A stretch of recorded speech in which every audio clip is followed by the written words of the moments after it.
যাত্রী ও পর্যটকদের জন্য নতুন অ্যাপ চালু করবে সিকিম সরকার, যার ফলে মাত্র 500 টাকার বিনিময়ে সিকিমে যেতে পারবেন পর্যটকরা। এই অ্যাপ চালু হলে নানান অসুবিধার সম্মুখীন হবেন উত্তরবঙ্গের গাড়ি চালকরা। মাথায় চিন্তার ভাঁজ গাড়ি চালকদের।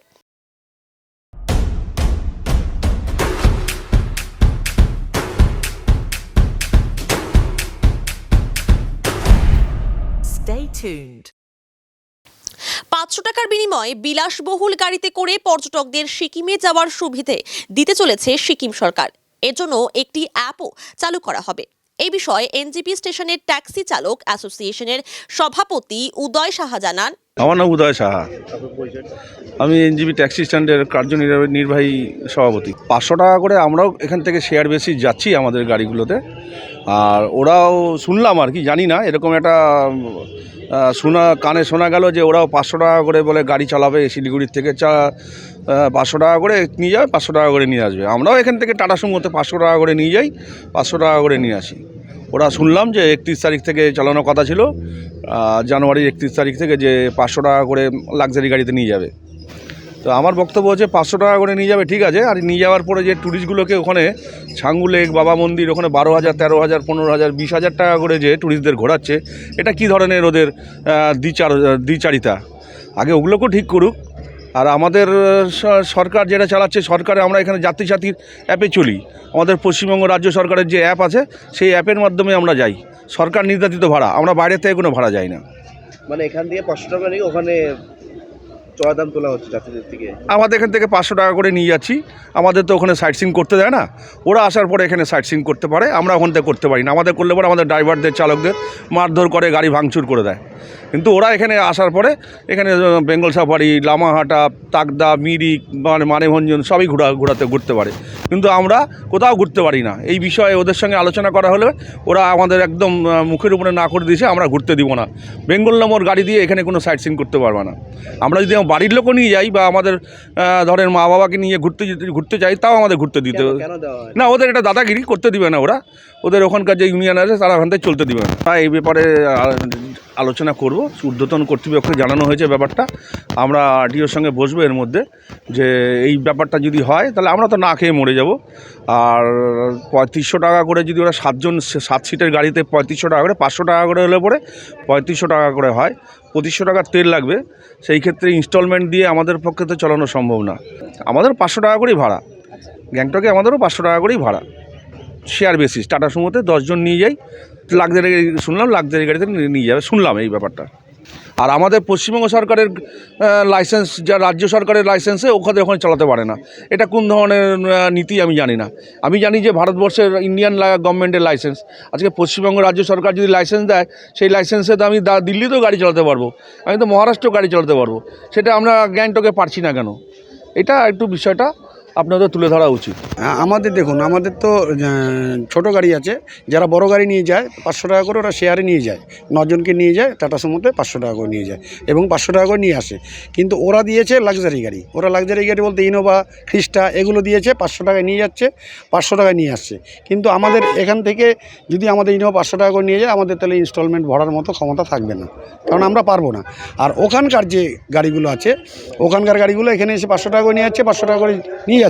কিন্তু ওখানে ছাঙ্গু লেক, বাবা মন্দির ঘুরতে গেলে পরে তখন রেটটা হাইফাই রেট দিচ্ছে ওখানে। কিন্তু ওইটা নিয়ে কোনো গ্যাংটক প্রশাসনের কোনো মাথা ব্যথা নেই। কিন্তু এখানে আমাদের যে ওয়েস্ট বেঙ্গল গাড়ি আছে, সেই গাড়িগুলো দেখলে পরে ওখানে ঝামেলা করছে, কোনো সাইট সিন করতে দিচ্ছে না।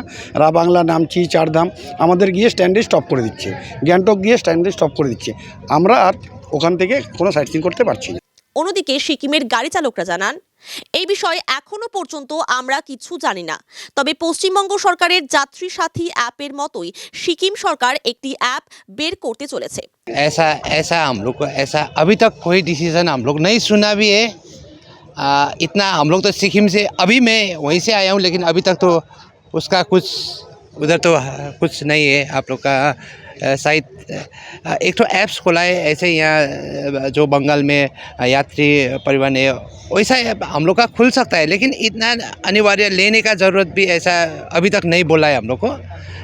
कोई रजिस्टर कर रहा है, हम लोग खुद ड्राइवर लोग रजिस्टर कर रहा है। कोई एक क्या एक तो ऐप्स है, वो इतना मेरे को आइडिया नहीं है, लेकिन वो ऐसे मोबाइल में रजिस्टर्ड करा सकता है आप लोग। ऐसा अब इसमें तो टूरिस्ट का साइट मेरा हिसाब में तो आपका इतना इंफॉर्मेशन भी नहीं है। कैसे अभी ना न्यूज़पेपर में निकला है ना न्यूज़ में दिया है आप लोग को, ऐसा हम लोग को भी तो पता नहीं है। आप लोग ऐसा क्वेश्चन कर रहे हैं, हम लोग भी अब यहाँ आके आश्चर्य होगा, लेकिन इतना वहाँ पे से ऐसा नहीं है, अभी तक से नहीं सुना है हम लोग ने से।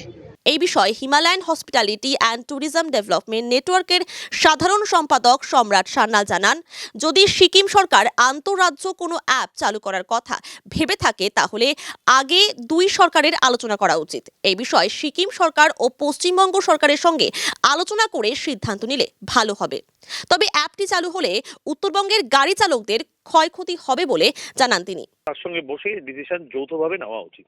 একাকি তারা যদি কোনো ডিসিশন নেয়, হ্যাঁ, সেটা তারা আমার যতদূর নলেজ আছে তারা দিতে পারে না। কারণ হচ্ছে যে এটা একটা আন্তঃরাজ্য চুক্তির ব্যাপার, রেসিপ্রোকাল এগ্রিমেন্টের ব্যাপার।